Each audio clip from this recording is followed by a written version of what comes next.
Welcome to new TV Telugu. ఇప్పుడు Telangana top 10 చూద్దాం. కర్ణాటక, మహారాష్ట్రలో గత వారం రోజులుగా భారీ వర్షాలు కురుస్తున్నాయి. దీంతో జూరాల ప్రాజెక్టుకు భారీ వరద నీరు వచ్చి చేరుతోంది.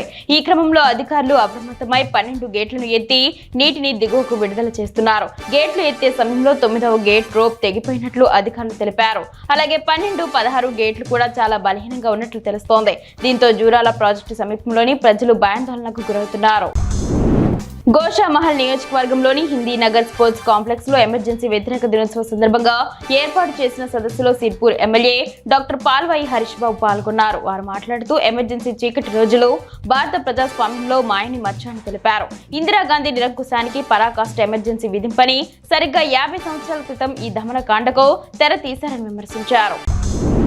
జిల్లా సంక్షేమ శాఖ ఆధ్వర్యంలో మెదక్లోని ప్రభుత్వ జూనియర్ కళాశాల నుంచి రామ్దాస్ చౌరస్తా వరకు ర్యాలీ నిర్వహించారు. కలెక్టర్ రాహుల్ రాజ్ ర్యాలీని ప్రారంభించారు.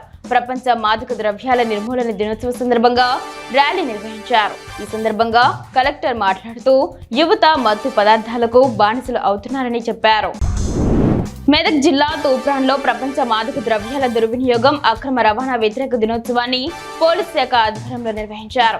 హై స్కూల్ నుంచి బస్టాండ్ వరకు ర్యాలీ తీశారు. విద్యార్థులు డ్రగ్స్ కు వ్యతిరేకంగా నినాదాలు చేస్తూ ప్లకార్డులు ప్రదర్శించారు. అనంతరం పాఠశాలలో డ్రగ్స్ కు వ్యతిరేకంగా ప్రతిజ్ఞ చేశారు.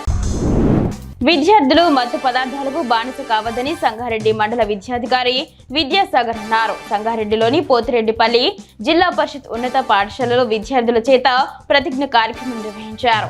ఆయన మాట్లాడుతూ మత్తు పదార్థాలకు దూరంగా ఉండాలని చెప్పారు. ఈ కార్యక్రమంలో ఉపాధ్యాయులు పాల్గొన్నారు.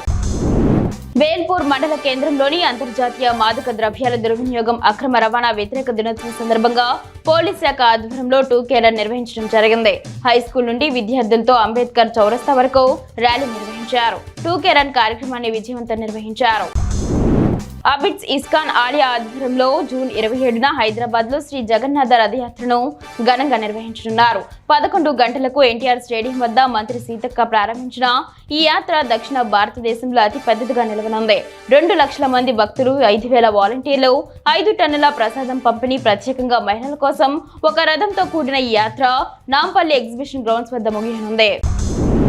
జన్నారం మండలం కవ్వాల్ గ్రామానికి చెందిన ట్రాక్టర్ యజమానులు, డ్రైవర్లు గ్రామ దేవతలకు ప్రత్యేక పూజలు నిర్వహించారు. కవ్వాల్ గ్రామంలో వారు గ్రామ దేవతలైన రోడ్డు మైసమ్మ, మరెమ్మకు ప్రత్యేక పూజలు నిర్వహించారు. రోడ్డు ప్రమాదాలు జరగకుండా చూడాలని గ్రామ దేవతలకు వారు పూజలు చేశారు. అలాగే వర్షాలు బాగా పడి పంటలు మంచిగా పండి తమ కుటుంబాలతో పాటు ప్రజలు సుఖశాంతులతో జీవించాలని మొక్కులు తీర్చుకున్నారు. బొల్లారం మున్సిపాలిటీలో యాంటీ డ్రగ్ అవేర్నెస్ ర్యాలీ నిర్వహించారు. అంతర్జాతీయ మాదక ద్రవ్యాల వ్యతిరేక దినోత్సవ వారోత్సవాలకు పురస్కరించుకొని బొల్లారం పోలీసులు మున్సిపాలిటీలో విద్యార్థుల చేత ర్యాలీ చేపట్టారు. మత్తు పదార్థాలకు బానిసే తమ జీవితాలను నాశనం చేసుకోవద్దు అంటూ పోలీసులు అవగాహన కల్పించారు. ఈ కార్యక్రమంలో పోలీసులు, విద్యార్థులు, మున్సిపల్ ప్రజలు తదితరులు ఉన్నారు. మహబూబ్ నగర్ జిల్లా దేవరకద్ర నియోజకవర్గం కౌకుంట్ల, అడ్డాకుల, చిన్న చింతకుంట మండలంలోని పలు గ్రామాల్లో ఓ మోస్తారు వర్షం కురుస్తుంది. మండలంలోని పేరూరు, అప్పంపల్లి, రాజాల, గుడిబండ, తిరుమలాపూర్, లాల్కోట తదితర గ్రామాల్లో మోస్తారు నుంచి భారీ వర్షం కురుస్తుంది. విత్తనాలు నాటి వారం రోజులకు పైగా కావస్తున్న నేపథ్యంలో ఈ వర్షం కురవడంతో రైతులు ఆనందం వ్యక్తం చేస్తున్నారు.